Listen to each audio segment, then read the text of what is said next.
Commissioners, please join us for the invocation by Commissioner Brent, and then join us for the pledge. Let us pray. Father God, we come tonight just seeking wisdom and guidance needed to make the decisions that benefit all of Camden County.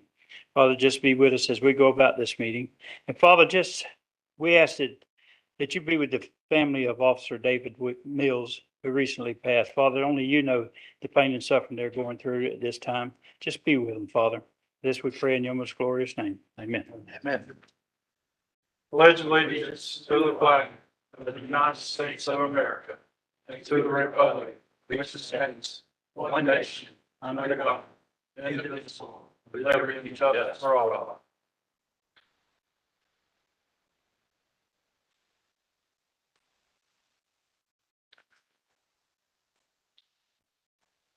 Roll call, Katie.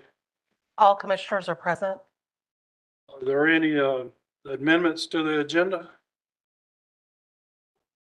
Hearing none, can I get a motion to adopt the agenda? So moved, Mr. Chairman. Second. All in favor? Have an agenda. If there's no changes to the minutes from the August 1st regular meeting, can I get a motion to accept those minutes? Motion to approve the minutes as presented, Mr. Chairman. Second. First and second to accept the minutes. All in favor? Motion carries. All right, this brings us to our presentation. Joey? Actually, Mr. Chairman, this is just for us. This is the presentation, really just a recognition of the acceptance of a $750,000 contribution from the Georgia Department of Transportation for additional funding and for improvements for Horse Stamp Church Road. As you know, I think several in the room know how GDOT's looking at shutting down Highway 17 currently, as their plan is proposing. I think we also got a resolution at the end of the meeting we'll get to at some point, but we know that a lot of the traffic is going to be using Horse Stamp Church Road, whether they're using, a navigation app on their phone, what have you, even though the GDOT's detour route is on state routes. What we did with Horse Stamp Church Road is we widened the road, and we're also resurfacing and also doing some base work. We sent this letter up to GDOT requesting their assistance for just some financial assistance to help us out, because we know what's going to be impacted from those projects. And they've provided us with actually the full request, what we asked for, which was $750,000. So we're very thankful from GDOT for their support and their assistance. We have the check here. I'd love to get a photo with all of you and recognize GDOT. We'll also do a press release recognizing them for their contribution. We like big checks. Yep. Especially when the debt is money. Let's take a picture. Thank you.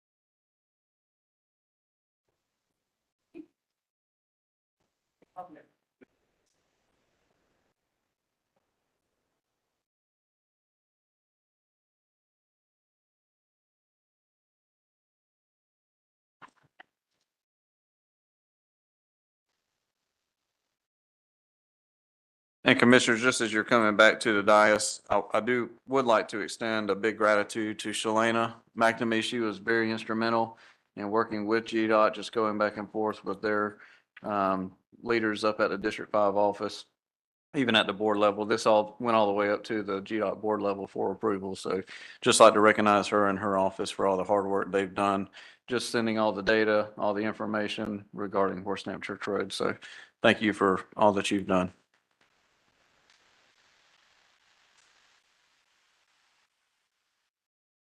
All right, this brings us to our first public comment section of the night. Comments will be limited to 3 minutes and agenda items only. Anybody registered? Kate? Yes, sir, I do. First is Mr. Steve Winkle.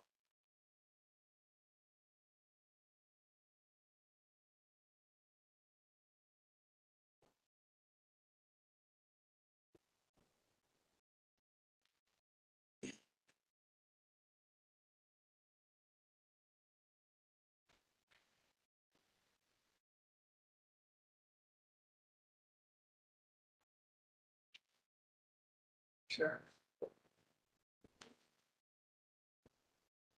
Thank you, sir. Thank you.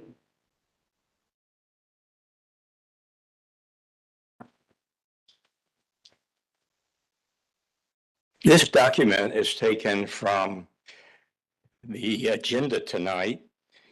It reflects a page from the Camden County Impact Fee Program. And one of the interesting tables I found on page 14 shows all of the future demands for Parks and Recreation. Now, some of the things that are on this, they're not indicated here, but they're on earlier years. Some of these should have been completed in 2015 and 2020, but they've been now moved out to 2025 and 2035 or beyond as the average year of completion. What I found very interesting in looking at the history of this is that had we not wasted more than $12 million on the spaceport, then 100% of everything that's on this page would have already been paid for.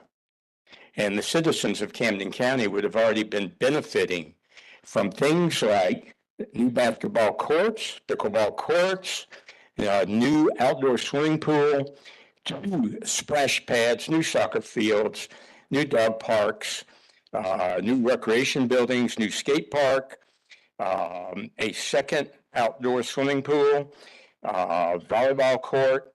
I only had to strike 2 items from this list in order for there to have been enough funding wasted on the spaceport to have paid for 100% of everything that's on this page other than those 2 items.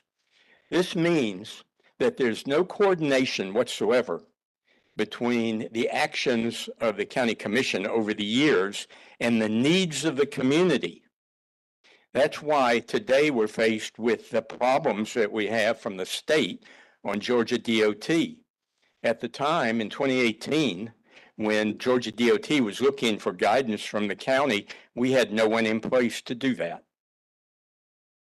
And so I'm glad to see that, and I'm particularly glad that Shalana is leading that effort for us, I believe. And I think that Sean Boatwright is taking a good leadership position on the US 17 problem. But we should not be going to the state with our hand out or our hat out, asking for them to do nice things for Camden County. We should be setting the standard of performance that we expect. And so I believe that when we trade all of this, which was for the people of Camden County, our kids, our families, we trade this for wild-haired schemes and millions of dollars going outside the county, then we have misdirections. And if y'all would take more input, longer than 3 minutes from the citizens of the county, you may actually learn something. Thank you. Thank you for your comments. Anybody else raise your hand? Mr. Michael Kohler, and I apologize if I said your last name wrong.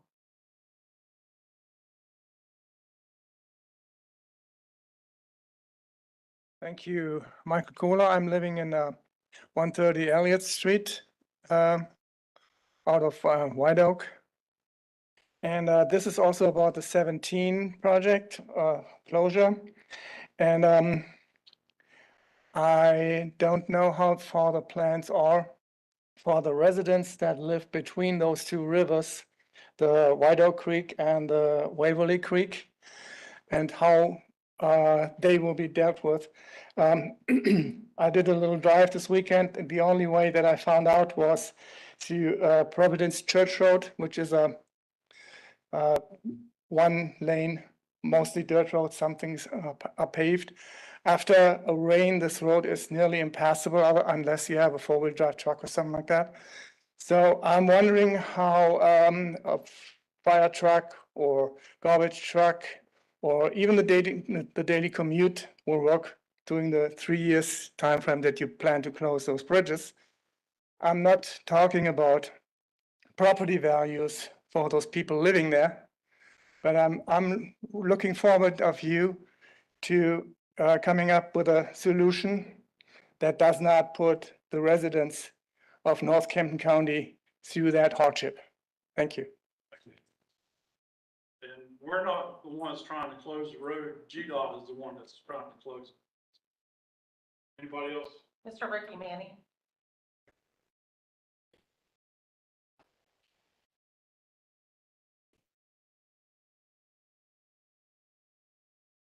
Rick Mann from Bullhead. I'm gonna address the number 5 and 6 items on here.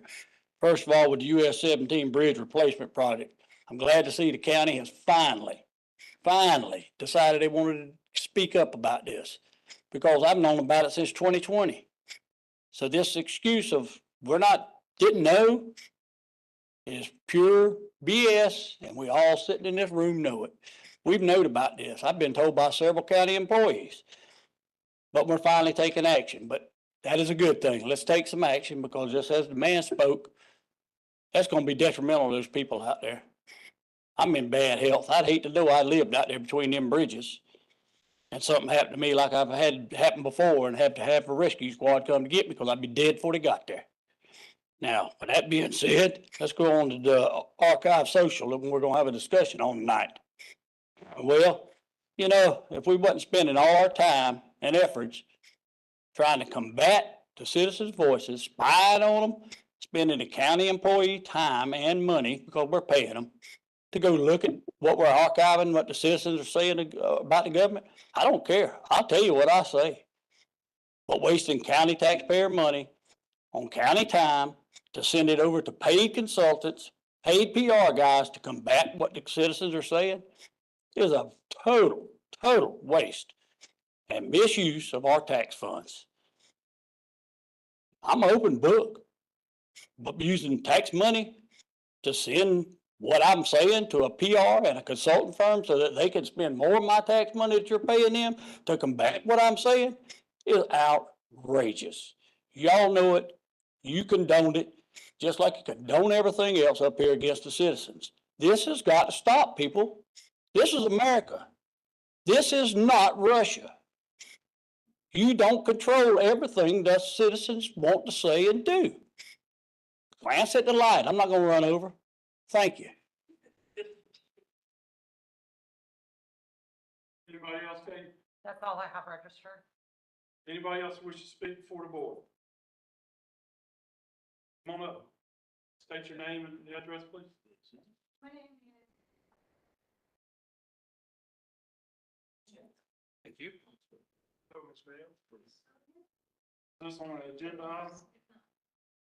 Well, you can, no, it's not. You can pass the stuff out then. Yes, ma'am.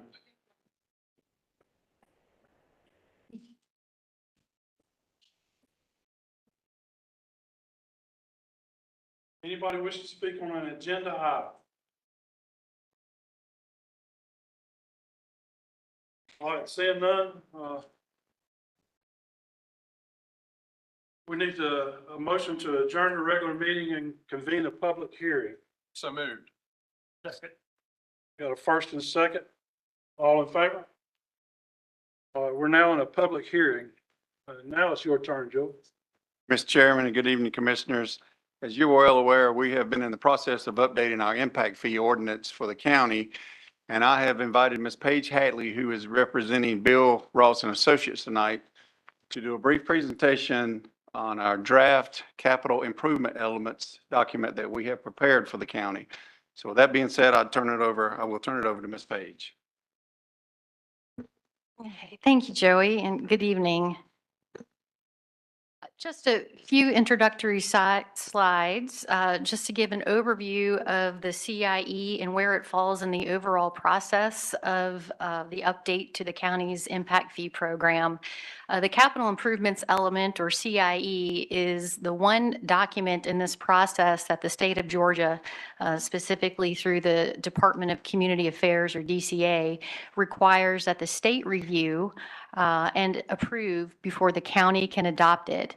As part of that requirement further, the DCA's rules stipulate that there has to be a public hearing on the draft CIE document. And after that point, the board can then consider authorizing transmittal of the draft document for the required state review. So the purpose of the CIE, well, first of all, you have a CIE in place. It was adopted in 2008. And so what we're doing is preparing a full update to that. Technically, the term applied by the state is this is a CIE amendment. But we're not just amending in piecemeal fashion your original document. We are updating in full. It is a state requirement to have a CIE if you, oops, sorry. Did I do something? If, for all communities that collect impact fees, the CIE is technically part of your comprehensive plan. Oops, sorry, too far ahead. And the bottom line is that it is, in essence, your impact fee program, and that it identifies all capital projects that are eligible for impact fee funding. So what we're doing with the update to the CIE is replacing the list of impact fee eligible projects that are in your 2008 CIE. What the CIE does not do is look at the fees themselves. So if you do nothing else than adopt a new CIE, you have a new list of projects that impact fees can be spent on. If you wish to revisit the fee schedule that's currently in place in terms of what's collected at the time of building permit issuance when impact fees come in, that is handled a little bit later in this process, and any updates to your fee schedule would be incorporated into your existing impact fee ordinance. So that would require amendment to that ordinance. So when we talk about projects in the CIE, looking out to the year 2050, so this is a long-range planning horizon, and generally we're looking at what is in the system now. So how many fire trucks, how many playgrounds, how many ambulances, how many library books are available to serve the current population, and then assuming the same level of service applies to future growth. So looking ahead to 2050, in order for future growth to receive their same piece of the pie or same level of service, how many additional library books, how many additional playgrounds, how many additional fire trucks, et cetera, are needed. So that's what's contained within the CIE is projected needs for over 20 plus years. In addition to the long-range view, the state stipulates that we also have to narrow down and pull out from this master list projects that are anticipated to be implemented in the near term, and that's called a 5-year community work program, and that's in table form towards the end of the main body of the document. So for this, it's 2024 to 2028. It's updated, it being the table, the 5-year work program is updated every year, and you currently already do that. Joey works with you all as part of the annual update process to update that 5-year work program. You drop a year and add a year. The projects must come from the main list in your CIE, but you can modify the implementation years and the cost estimates because, of course, those may be prone to change. Where this fits in the overall process, I forgot to mention, of course, a few months ago, I was before you all to give a summary of number 1, which was a draft methodology report, which provides the basis for much of what you see in the draft CIE, including population, housing, and employment forecasts out to 2050, projected needs to serve that increase in population, and then ultimately what the maximum impact fees would be that could be charged to help pay for those projects. But again, the CIE is just focused on projects, nothing to do with the fees themselves. That would be addressed during number 3. The impact fee schedule would be part of your ordinance. And then by virtue of adopting a CIE, that will automatically amend number 4, your comp plan. Time-wise, upon transmittal of the CIE draft to DCA through your regional commission, DCA has about a 2-month review process. And it's during that time that if you want to revisit your fee schedule, and consider changing what is currently charged, then we would want to have a dedicated work session to review that, where we could look at what other communities are charging. We could compare your existing fees as well as the maximum ceiling that's established. We could develop different fee scenarios for your consideration, and then also talk through other mechanisms at the board's disposal through your, or that's stipulated through your impact fee ordinance that can help reduce impact fees. So last slide, then, again, to reiterate the process, mandated public hearing on the draft document prior to it being allowed to move forward for review by DCA. If you want to revisit the fee schedule, that would be addressed separately, and then ultimately would be incorporated into an amended impact fee ordinance, which requires 2 public hearings. As far as the CIE itself, there's no public hearing for adopting that. Tonight is the one that's required by the state. And so you're looking at a little bit further in the process, adoption of the CIE at any time upon DCA approval, or you can adopt it in concert with an amended ordinance at the conclusion of your second public hearing. And that's all I have for an overview. So Thank you. Does anybody from the public wish to speak in favor of this item? Anybody want to speak against? Any commissioners got any comments? I'll make one comment. The original plan was done, I believe, in like 2008, and that was way before the market crashed. So those projections were really out there. I think they were projecting the county to have a population of over 100,000, and of course that didn't happen. So, all right, anybody else got any comments? We'll move on. All right, this time we need to adjourn the public hearing and reconvene the regular meeting. Make a motion, we return to the public meeting. Second. For the regular meeting, not public hearing. Regular meeting, thank you. Second. All in favor? All right, we're back on the regular agenda. You're up again, Joe. Thank you, Mr. Chairman. Tonight, I'm asking to approve the resolution authorizing the transmittal of a draft capital improvements element amendment to the Coastal Regional Commission for regional and state review. Staff will recommend approval on this. Get a motion on this item? Motion to approve, Mr. Chairman. Second. First and second to approve the capital improvement element. All those in favor? Motion carries. Thank you, Commissioners. You're up, Kevin. Good evening, Commissioners. Come to y'all tonight to ask Board of Commissioners to approve the federal sharing agreement and certification. The federal equitable sharing agreement sets forth the requirements and participation in the federal equitable sharing program. By its signatures, this agency agrees to be bound by the signature statutes and guidelines related to shared assets. Ms. Bishop has the paperwork. I get a motion on this item? First and second to approve the equitable sharing agreement. Any discussion? All those in favor? Motion carries. Go again, sir. The approval for the increase in existing approved purchase order for a full rewire remodel of a contender. This is a 2007 boat that we purchased back in 2007, brand new. We had it remodeled through Swiftland through the Navy contract. They gave us $60,000. It cost us right at $47,000 to do it. The original purchase order was $23,000, but it went over that just cause unknowns. The gas tank had to be refilled or had to be completely redone, and wiring, once you get in there with the wiring with salt water, it's unknown what they had to do, so they had to come back and do it. Do a total rewire of it. We're still under $12,000 under the budget. This is federal government. Yes. Actually reimbursing. Yes, sir, through the United States Navy.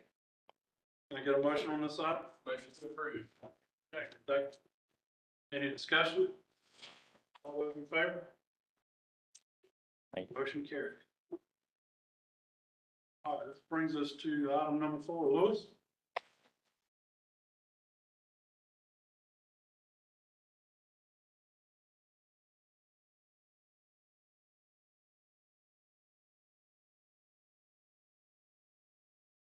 Good evening, Commissioners. Item 4 is for the request of the Board of Commissioners to approve or to consider the approval of intergovernmental agreement for audiovisual modernization using ARPA funds for the Brunswick Judicial Court. The history on it is all parties have identified case backlogs in each of the Superior Courts of the counties in the Brunswick Judicial Circuit: Camden, Glenn, Wayne, Jeff Davis. The Chief Judge of the Brunswick Judicial Circuit has determined that the audiovisual equipment modernization is a necessary and reasonable investment that will add to the court as it responds to the case backlogs caused by or exacerbated by the COVID-19 public health emergency. Glenn County has identified currently employed personnel and expertise and committed same to assist Chief Judge of the Brunswick Judicial Circuit with the submission of an application for grant funding under the American Rescue Act Plan of 2021 and administration of grant funds. The facts are administrative office of the Courts of Judicial County of Georgia has now awarded ARPA funds to the court in amount of $1,129,205.85 for the purpose of audiovisual equipment modernization, which funds are only to be paid as reimbursement for eligible expenditures authorized by the Chief Judge of the Brunswick Judicial Circuit and expended in accordance with the requirements of Title II of the Code of Federal Regulations, ARPA implementing federal regulations at 31 CFR Part 35, and the guidance and limitations established by the executive branch of the state of Georgia and the AOC. This will cover 2 of the 3 courtrooms that they have over there. My recommendation is for approval. Can I get a motion on this item? Make a motion to approve the intergovernmental agreement for audiovisual modernization using ARPA funds for the Brunswick Judicial Circuit. Second. This is state ARPA funds. This is not any ARPA funds that we've received. That's correct. So first and second, any more discussion? All those in favor? Thank you. Motion carried. Brings us to item number 5. Mr. Chairman, Commissioners, this is a resolution, not yesterday, but last Monday, we were at the Woodbine City Council meeting and they were authorizing a resolution and we requested from them to actually provide for a joint resolution between us, all the cities, the Board of Education, the Chamber of Commerce, as well as the Joint Development Authority and the Sheriff's Office. So what you have before you here tonight is a resolution which discusses really just some of the local impacts we know we will see, whether it's for the school system, economic impact, or even public safety impacts. But then asking GDOT to actually provide for an on-site detour and also coming back to do another public hearing to the county. So that is the resolution that you have before you tonight. We'll be taking this to GDOT when we have that meeting to discuss our local concerns and look forward to your approval this evening. Okay, that's us asking them to have a public meeting here. Correct. Yes, sir. Can I get a motion on this item? Motion to do the joint resolution. Second. First and second to do joint resolution. All those in favor? Motion carries. Brings us to item number 6.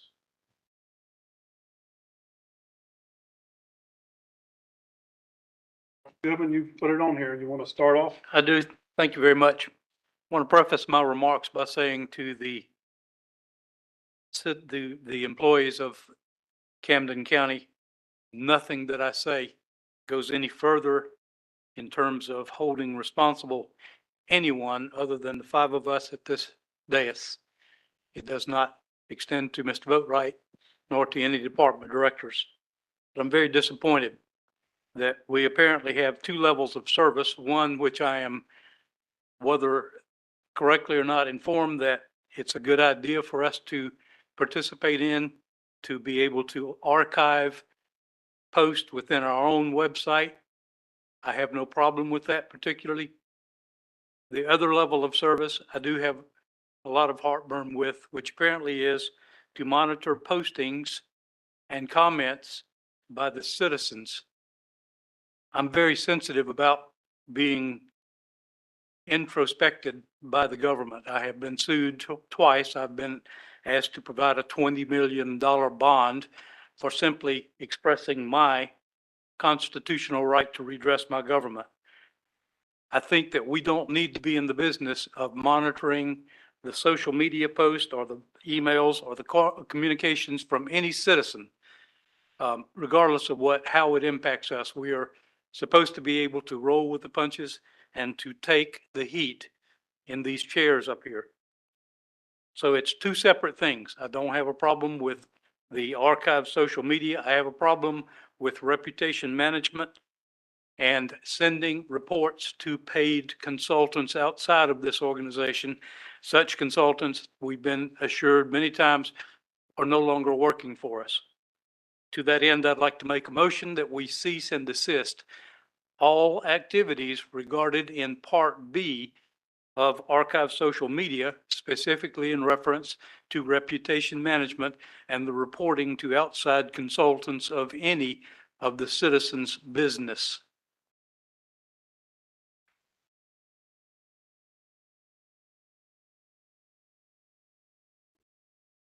Who are we reporting this information to as far as an outside consultant? I think back whenever the spaceport project was going, the ones that I recall the most were if there was any type of trajectory analysis, if there was comments made on that. Just looking back at some of the history from the open records request, it was either Mr. Nelson or John Simpson, who was the consultant for just, communications. That was the two that I'm most aware of. And Who we're no longer using. No, we're no longer using them. Right.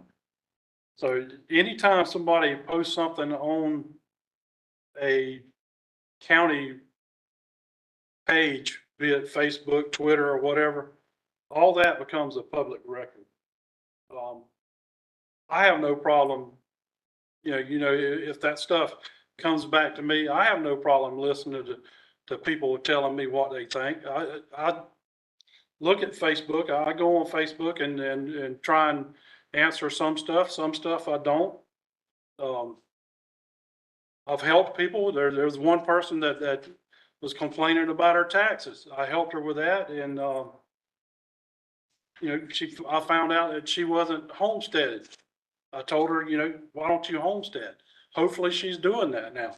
So social media can work pretty good if we do it right. But, we're not using, to my knowledge, we're not using any outside vendors now for this program. And I want to hear from the public, good, bad, ugly, I don't care. I want to hear it. So, but he's got a motion. Anybody want to second it? Another question, is this reputation management a separate entity than the archive? As I understand, it's a more intense level of service. Mr. Boatwright, you might correct that? Yes, so it's actually two different things. Let me go back to the actual invoice.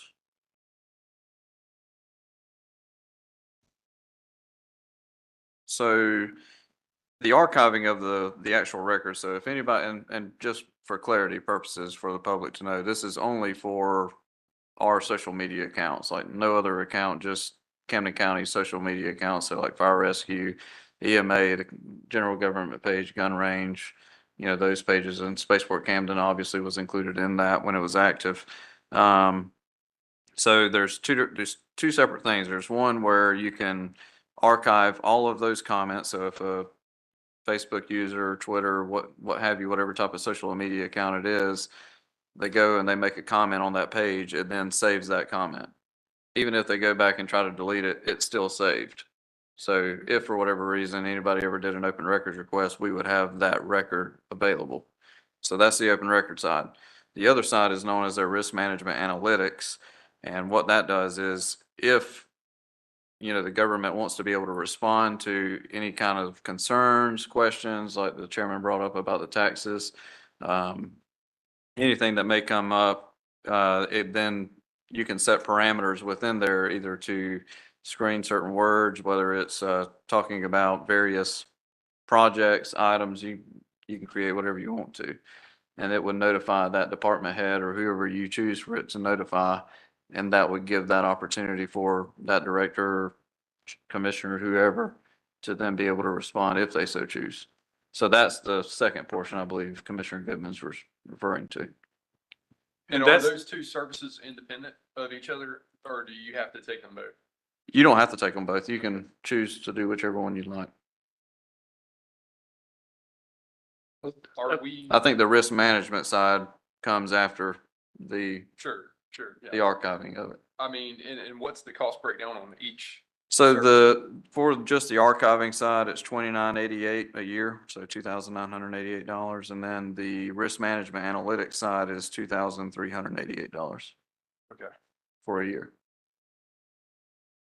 And is that the risk management side? You know, I understand the benefits of each, but is that a, tool, if you will, that we're utilizing, or is it just kind of there? And at this point, we're not really utilizing it. I don't really see a utilization for it. No. Okay. I think we have enough. I mean, we don't have several hundred social media pages. We've got 7 or 8, maybe 9. Mr. Goodman, do you mind after your? I'm having a hard time hearing you, Trevor.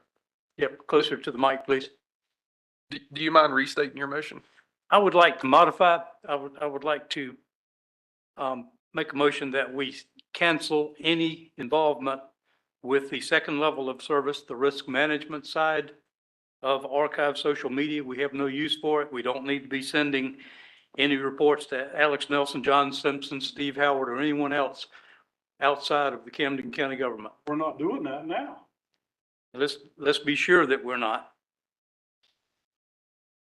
Then we should have no problem canceling risk management services from this company.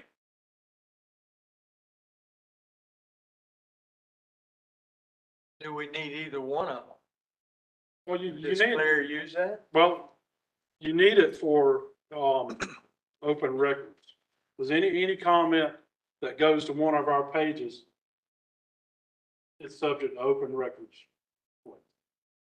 There are, I think, throughout Georgia, we had asked Archive Social just how many agencies they work with in Georgia, and I think there's 85 total agencies in Georgia. And I know our neighbors to the north, Glenn County, the city of Brunswick uses them, Charlton County uses them. So I mean, they're pretty well known throughout the industry. I think they're owned by Civic Plus, which is actually our website provider. So Civic Plus has several different entities that they own. And this is just one of those. And what we don't want to do is cut off comments. Because if you cut off comments and block people from commenting on there, that is subject to a lawsuit. And none of what I am proposing does that. I'm just putting that out. Thank you. For public consumption. So is that, I guess, true that if a comment's made on social media, it becomes subject to open records? So it seems like we almost have to keep that first level of service. Stated right here by law. Yep. Yeah. I don't have any problem, doing either one. Like I said, I want feedback from the public. I will second Mr. Goodman's really long motion. All right, we got a first and second. Any more discussion? All those in favor? Thank you. Done deal. This brings us to calendar. There's no changes to the calendar at this time. County administrator comments? Thank you, Mr. Chairman. Just a few things coming up. The county, we've put it out on social media. I believe it's also advertised in the paper and also on our website, but we're going to be holding 4 different meetings about the parks. The first one will be Wednesday, August 30th at the Browntown Wilderness Park.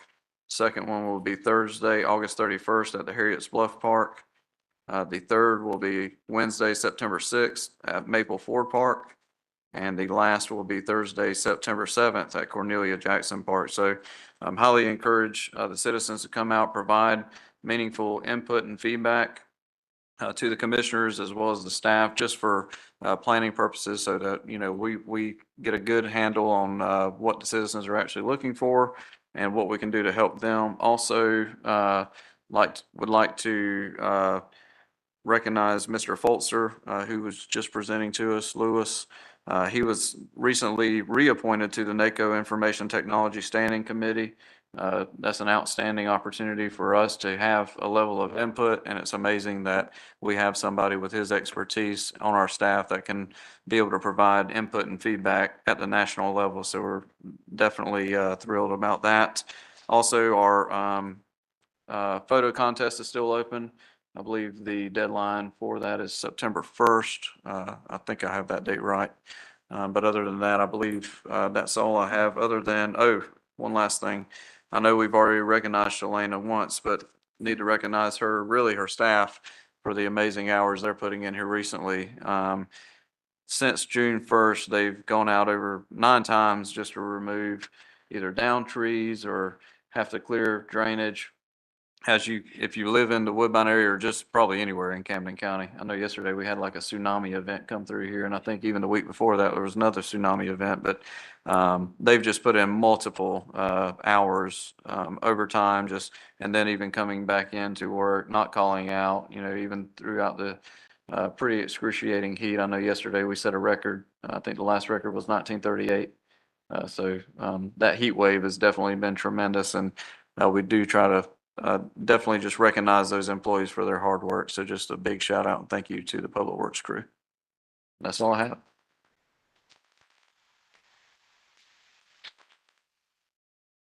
All right, this brings us to our final public comment section of the night. Limited to 3 minutes. Yes, I do have someone registered, Mr. Kelvin Blue.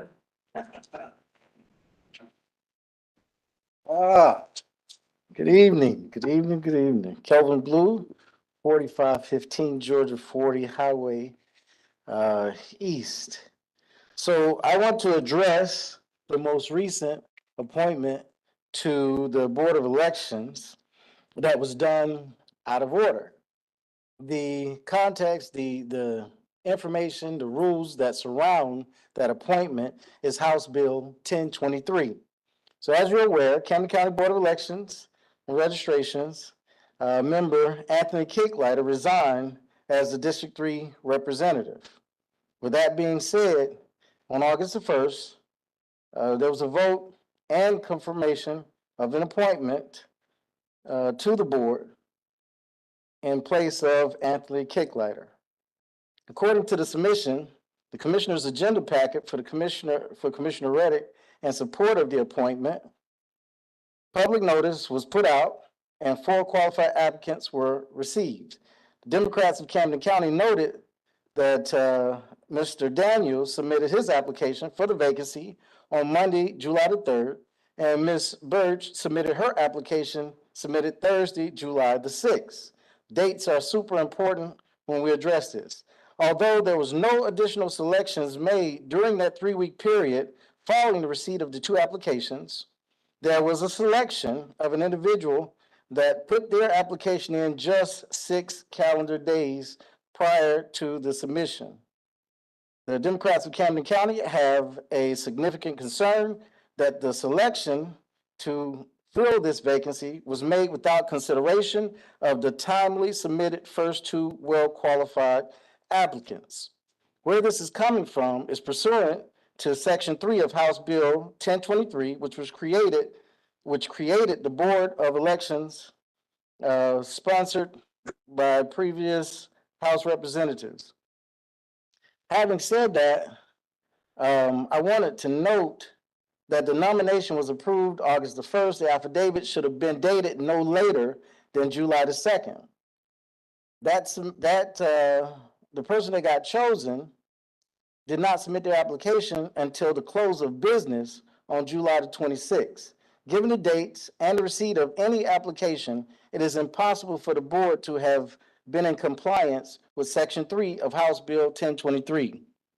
The Democrats of Camden County respectfully request that the Camden County Board of Commissioners approval of this selection be vacated immediately, then renounced and filled in compliance with Georgia House Bill 1023.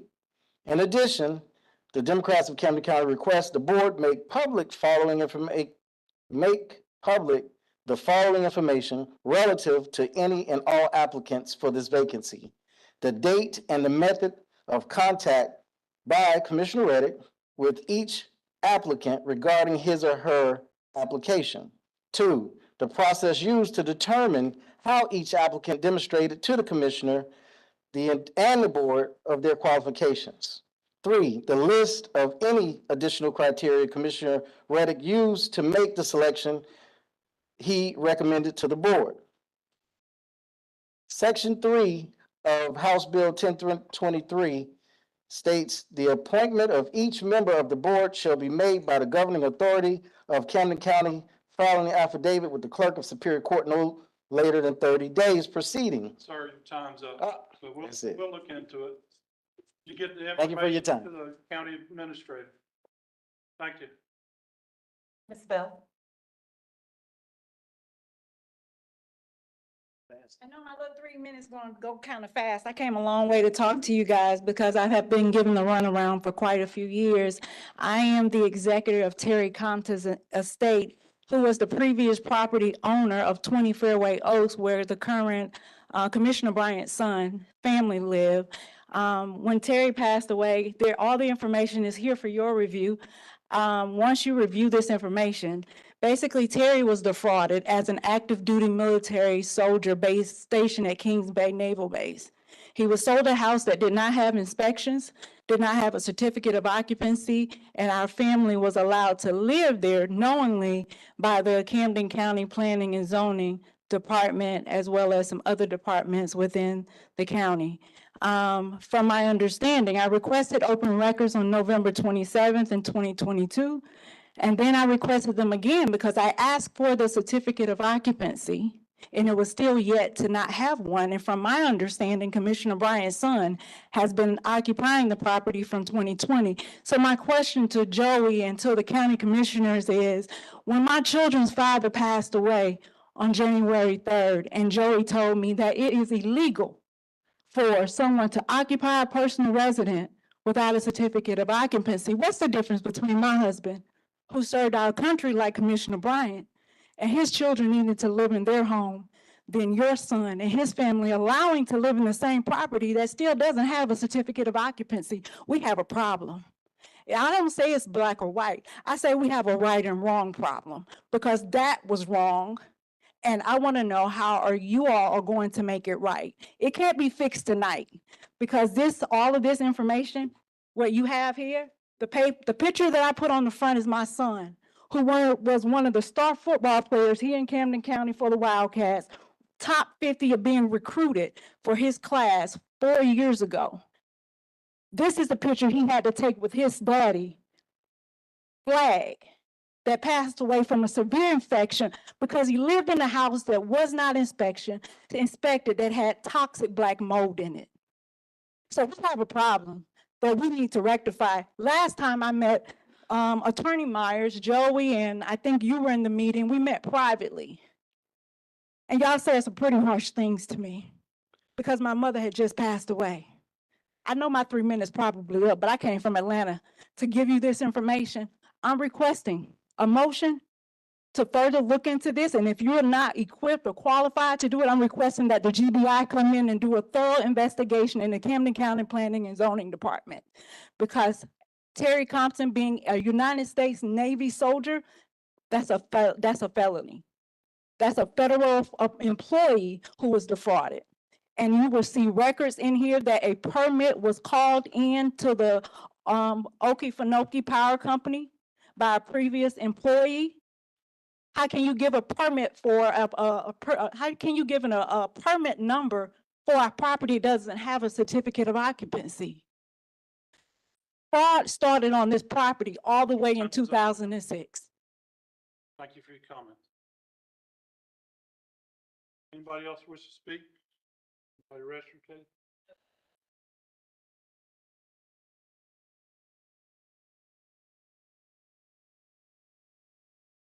Well, come on, Steve.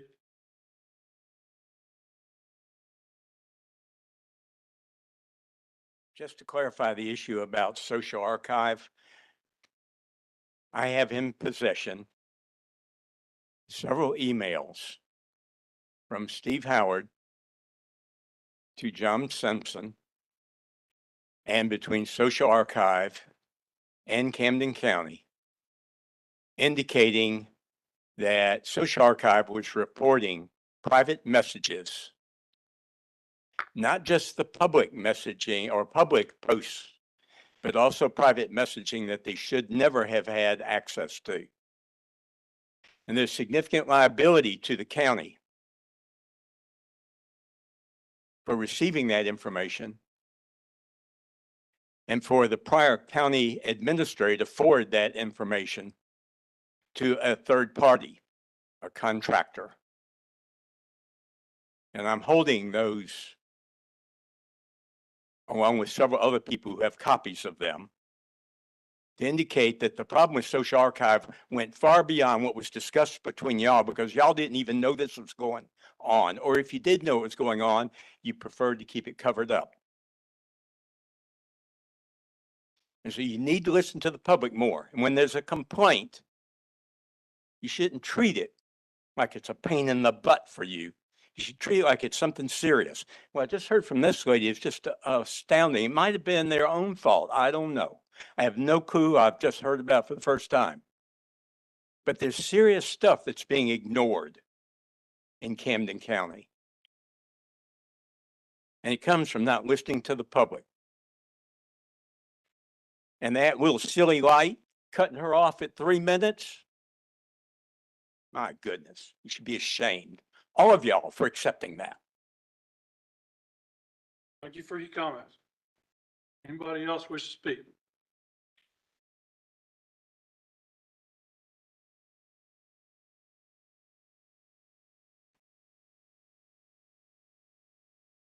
Bob Bauer from Harriet's Bluff.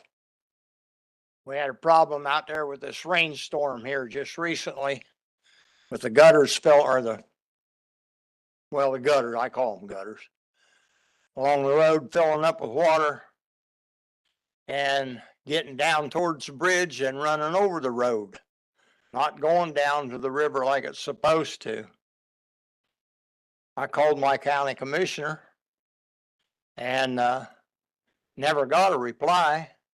So I called one county commissioner outside of my area, and he assured me that I would get a apply. It wasn't too long after that I did get a call back. Then I was told that I can't get out there because I've got a radio station to run or a program to put on. So he didn't get out there till late. And when he got out there, all this water had pretty much settled down a little bit. And he said, well, all the highway on the other side of 95, west of 95, needs to work worse than Harriet's Bluff. What in the hell business has he got over there? He's supposed to be in 2. That's why I made this sign up down here. 4 of you need to resign. 2 of you need to repent. Thank you. Thank you. Anybody else?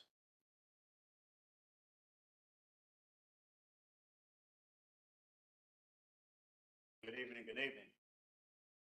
My name is DeFonso Daniels. I have a quick question. It's in response to that animal control. Are we doing anything about that? About animal control? It's a legit question. We always having loose dogs running around our area. I'm out in the Crooked River area. Loose dogs and other animals just running around the neighborhood, just all nilly-nilly. I know we have that leash law, and nothing seems like it's getting done. So that's the question I have, and just to see if it's a financial thing. Is there anything that I can do? I'm federal retired law enforcement. So I mean, if you guys need some assistance, I'm here. Just let me know what y'all need, because that needs to be taken care of. There's multiple things I could say and add to other situations, but I would like to know the answer to that. Get with where's Seth? Okay. Get with Seth. He'll help you. All right. Thank you. Anybody else? All right, this time we need to go into executive session. Can we get a motion on that? This is to discuss information technology and litigation. Chairman, make a motion that we adjourn the regular meeting go ahead and take possession. Second. So first and second, all those in favor? Motion carried.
into regular meeting? So moved. Second. All in favor? All right, we're back in. All right, do we have any actions for the executive session? Yes, sir. I'd like to make a motion to renew email service contract in the amount of $28,266.30. Have a second? Second. All in favor? I've got one Motion more. carries. I'd like to make a motion to renew email service contract in the amount of $28,512. Need a second? Second. All in favor? Motion carries. Anything else? I'd like to make a motion to adjourn. Second. First and second, all in favor? We're adjourned.